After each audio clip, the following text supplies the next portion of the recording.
अस्सलाम वालेकुम एवरीवन, कैसे हैं आप सब। अल्हम्दुलिल्लाह हम भी बिल्कुल ठीक ठाक हैं। Welcome back to my channel Rangad village vlog.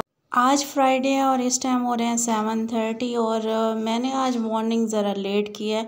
उठ तो मैं सुबह गई थी, लेकिन उसके बाद मैंने नमाज़ अदा की, नमाज़ अदा करके तिलावत की और फिर मैं दोबारा लेट गई क्योंकि मेरा मूड ही नहीं हो रहा था आज जल्दी उठने का। शायद यानी कि बहुत लेज़ी हुई थी मैं। और ख़ैर इस टाइम ना 7:30 पे ना बहुत ज़्यादा यानी कि सूरज की रोशनी नज़र आ रही थी। आज सनलाइट बहुत तेज़ है। फिर मैंने इसको ज़रा सा खिड़की में से देखा, वाकई सूरज आज बहुत तेज़ था। और आज लगता है गर्मी भी बड़े ज़ोर शोर से होने वाली है। फिर उसके बाद ना रात को हमने कूलर निकाल लिया था। इतनी गर्मी हो रही थी रूम में, इतनी हबस हो रही थी, इसके बगैर रूम में नींद ही नहीं आ रही थी। फिर हमने कूलर निकाला सडन और फिर उसके बाद यानी कि इसी हालत में रख दिया। ना मैंने इसको क्लीन किया, ढक्कन हमने बाहर रखा हुआ, ना इसके अंदर पानी डाला। और इस जगह पे हम लोगों ने कूलर रखा हुआ था। जब हमने कूलर उठाया तो यहाँ पे ऐसा लग रहा था ना जैसे हमने सफाई करते ही नहीं है। वैसे होता है जब चीज़ों की ना हम डेली जितनी भी सफाई कर ले, लेकिन जब हम उसको ना उठाते हैं ना उसके बाद वो ना ऐसी नज़र आ रही होती है जैसे हमने इसकी सफाई की ही नहीं है। और फिर मशीन का कवर भी रखा उठा के, उसी के ऊपर कूलर के ऊपर मशीन का कवर रखा था, वो मैंने उठा के बाहर रखा क्योंकि जब हम कवर में ही डाल के लेके आए थे ताकि मशीन टूटे ना, मशीन ख़राब ना हो। और उसके बाद यानी कि मैं सबसे पहले आ गई थी किचन में जी मैंने ना किचन में जी मैंने रात के जो बर्तन रखे हुए थे वो ड्राई हो चुके थे। मैंने कहा वो सबसे पहले कैबिनेट में रख लेते हैं, क्योंकि ऐसे ही गीले अगर बर्तन हम कैबिनेट्स में रखें ना तो एक अजीब सी स्मेल भी आ रही होती है। और साथ में यानी कि ना सारा बस एक अजीब सी सिचुएशन होती है। बेहतर यही होता है कि बर्तन यानी कि रात को हम लोग ना धो के और उसके बाद इसको ना फैला दें और सुबह जब हम इसको ड्राई करके रखें ना तो ईज़ी यानी कि बर्तन ड्राई हुए वहाँ पे ठीक भी लगते हैं और यानी कि कोई भी अजीब सी गंदी सी स्मेल भी नहीं आती। ये व्लॉग फ्राइडे का था और इसको वॉइस ओवर मैं सैटरडे को कर रही थी। उसके बाद यानी कि मेरा आज माइंड था मशीन लगाने का, सफाइयाँ वगैरह मुकम्मल करके मैंने कहा आज मशीन लगा लेते हैं, क्योंकि मैं डेली बेस पे ना मशीन नहीं लगा रही होती। मैंने ना हफ्ते में लगानी होती है क्योंकि हमारे ना डेली बेस पे कपड़े धुल नहीं सकते क्योंकि ना कम ही होते हैं। हफ्ते में भी लगाती हूँ तो जस्ट ये 2 से 3 बार मशीन चलती है, दैट साइड हमारा डन हो जाते हैं कपड़े। ये इतने ही हमारे कपड़े होते हैं क्योंकि ज़्यादा से ज़्यादा हफ्ते में 3 मेरे होते हैं, 3 हस्बैंड के होते हैं, या 4 हस्बैंड के होते हैं, या 4 मेरे होते हैं, इतने ही होते हैं। लेकिन अब जैसे ही गर्मी समर स्टार्ट हो चुका है, समर में तो तकरीबन मैक्सिमम ऐसे ही होगा, डेली के कपड़े हो जाएंगे। लेकिन सर्दियों में मेरी रूटीन यही थी। देखें चलें समर के हालात। और फिर उसके बाद जी मैं आ गई थी ना, झाड़ू उठाए मैंने और ये हमारे ना भिंडी में से भी फ्लावर निकल रहा था और हमारे यानी कि टमाटर के भी फ्लावर निकल रहे थे। मैंने कहा चलें अब ना टमाटर भी ना फल देना ना स्टार्ट हो जाएगा। उसके बाद जी मैंने झाड़ू उठाई और हो लग गई मैं ना सफाइयाँ करने। सफाइयाँ वगैरह जब मैंने मुकम्मल की, सफाइयाँ वगैरह मुकम्मल करते ही फ़ौरन से मैंने मशीन लगा ली, क्योंकि ना हस्बैंड ने लेट आना था। मेरी कोशिश हो रही थी कि उनसे पहले पहले यानी कि मैं सारे काम मुकम्मल कर लूँ। और ये यहाँ पे मैंने किया था ना वाइट सीमेंट कह लें या चूना कह रहे हैं, वो मैंने यानी कि इसी तरीके से ना जल्दी जल्दी में कर दी। और मैं इसको जितना भी साफ़ कर लूँ ना, बहुत सी जगहों पे ऐसे है कि वो फर्श से उतरता ही नहीं है। यहाँ पे भी लगा हुआ है अभी तक, देखें लेस अभी जो हमारा ना कूलर मैंने वहाँ पे उठाया, फिर मैंने ना उधर पेटी को शिफ्ट करना है क्योंकि पेटी ना चारपाइयों के नीचे रखी हुई हैं। तो फिर धोने की टेंशन में ये होता है कि कहीं पानी ना चला जाए या फिर पेटी में ना जो सामान रखा वो ख़राब ना हो जाए या फिर पेटी को जंग ना लग जाए। अब मैं हो गई हूँ टेंशन फ्री। अब ना इस कूलर की जगह पे मैंने पेटी को जब शिफ्ट करूँगी ना तो मैं इजीली घर को ना वॉश कर लूँगी, मेरी टॉकियों से भी और वो जो वाइपर होता है उससे भी जान छोड़ जाएगी, धोया और घर साफ़ सुथरा। इससे ना आधी टेंशन बंदे की ख़त्म हो जाती है। और ना जितना भी हम वाइपर से साफ़ करें, जो क्लीनिंग यानी कि ना धोने से आती है ना, वो क्लीनिंग वाइपर से नहीं आती। और खैर यहाँ पे मैं हुई थी, जैसे ही झाड़ू मुकम्मल हुई, झाड़ू वगैरह मुकम्मल करने के बाद मैंने फ़ौरन से मशीन लगा ली। मशीन लगाते ही फिर मैंने बाकी की डस्टिंग की, पोछे वगैरह मारे, टाकियाँ वगैरह मारी। आप जिसको वाइपर बोलते हैं या आप इसको तपड़ी बोलते हैं, अपनी अपनी ज़ुबान में मुख्तलिफ ज़बान होती हैं, कुछ भी है। लेकिन आज जैसे ही मैंने पेटी उठानी ना तो मेरी आधी टेंशन फ्री हो जाएगी, क्योंकि मैं पेटी की वजह से ना वॉश नहीं कर पाती। और फिर जब टाकी मारती हूँ या फिर वो तपड़ी मारती हूँ ना तो सही लगता है ना पता बैठ के ना। उसके बाद जी मैंने ये मशीन का कवर वगैरह उठा लिया था और इसके नीचे पीछे ये पानी की बोतलें वगैरह रखी हुई थी, रात टेबल पे रखी हुई थी। जैसे ही हमने कूलर निकालने के लिए टेबल पीछे किया तो पहले हमने सारा सामान टेबल का उठाया और फिर ये सारा इधर यानी कि रख दिया था हमने, ताकि यानी कि ना इजीली हम टेबल को दूसरी साइड पर मूव कर सकें। फिर मैंने सारी सफाइयाँ मुकम्मल कर ली थी, रूम्स की भी और बरामदे की भी, और फिर मशीन भी मैंने यहाँ पे लगा ली थी। मशीन को मैंने स्टार्ट कर दिया था और ये बाइक जो है ना वो मशीन के थोड़ा करीब था। मैंने आज हिम्मत करके हौसला करके ना इसको थोड़ा सा आगे कर दिया, क्योंकि मुझसे होता नहीं है। एक बार मैं बाइक को गिरा भी चुकी हूँ। और फिर हस्बैंड के कपड़े भी आए हुए थे प्रेस होके, उनको भी मैंने ना हैंगर करना था। जिस तरह मल्टीटास्क होते हैं ना हमारे लिए, हम लेडीज़ के लिए ना काम इसी तरीके से होते हैं। हम लोग एक काम कर रहे होते हैं, उसके साथ हमने 4 काम करने होते हैं। लेडीज़ और हाउस वाइफ इसी तरीके से काम को अपने ना मैनेज कर रही होती हैं, और अगर इस तरीके से ना करें ना तो काम मुकम्मल हैंडल भी नहीं होते हैं।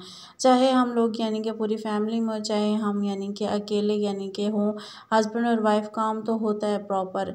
बस ये होता है कि कहीं पे काम थोड़ा होता है, कहीं पे ज़्यादा होता है, लेकिन ना होता है। जॉइंट फैमिली हो तो काम बहुत ज़्यादा होता है, और यानी कि हम लोग ना सिर्फ हस्बैंड वाइफ हो, सिंगल फैमिली हो तो काम थोड़ा सा कम होता है। उसके बाद ये मेरी बाल्टी का ना ढक्कन टूट गया था।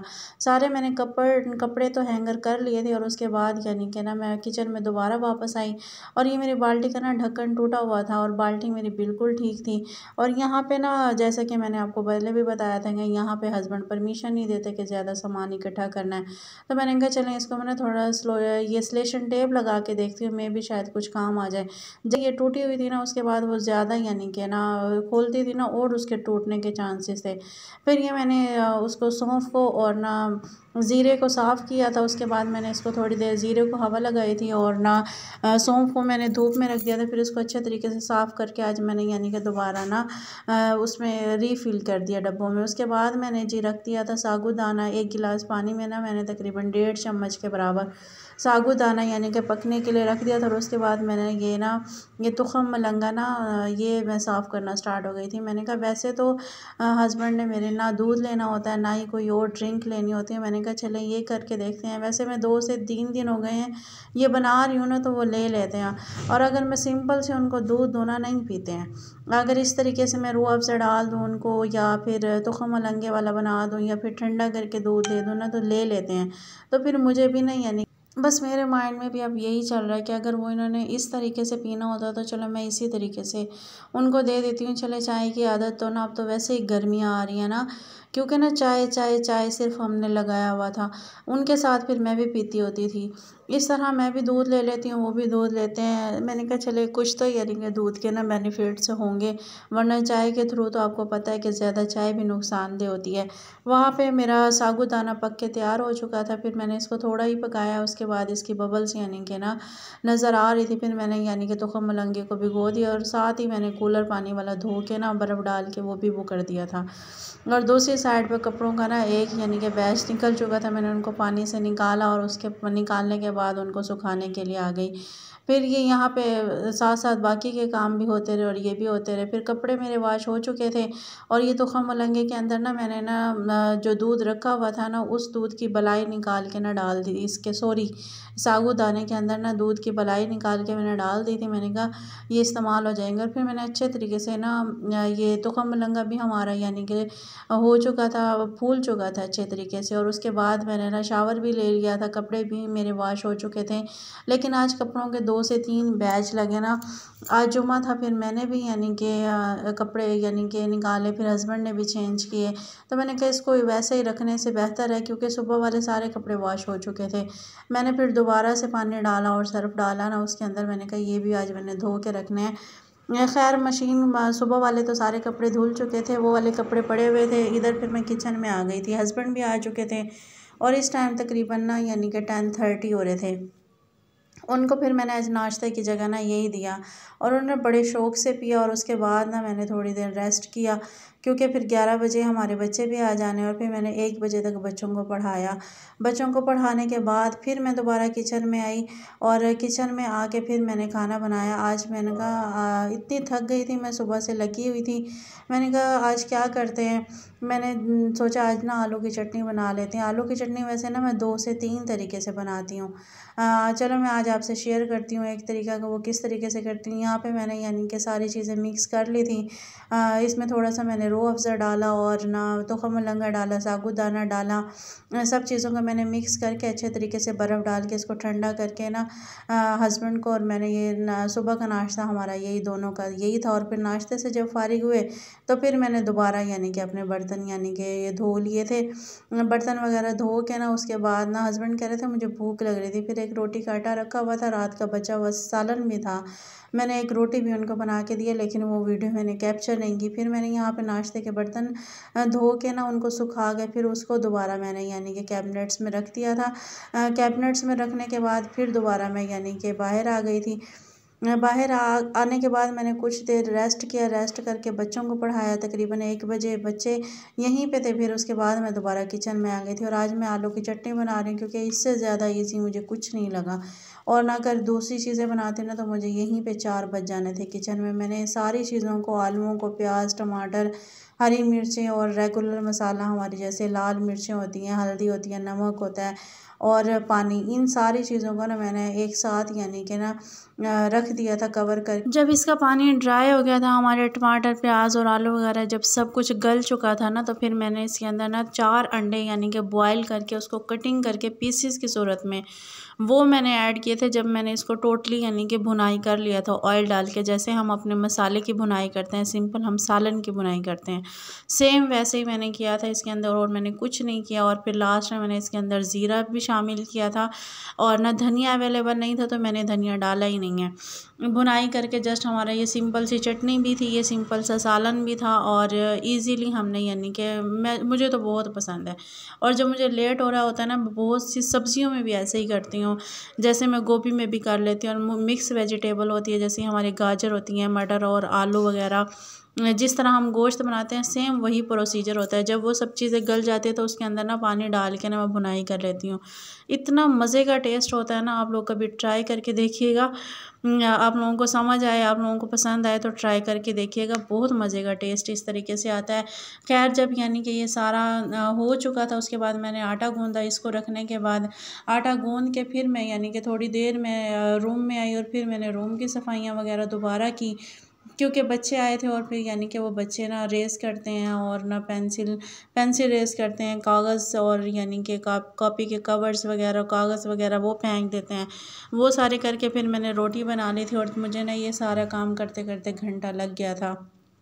काम मुकम्मल करके हमने ना लंच किया, नमाज़ अदा की। नमाज़ अदा करके फिर मैंने यानी कि 1-1.5 घंटा रेस्ट किया। 4 बजे फिर दोबारा बच्चे आ गए थे।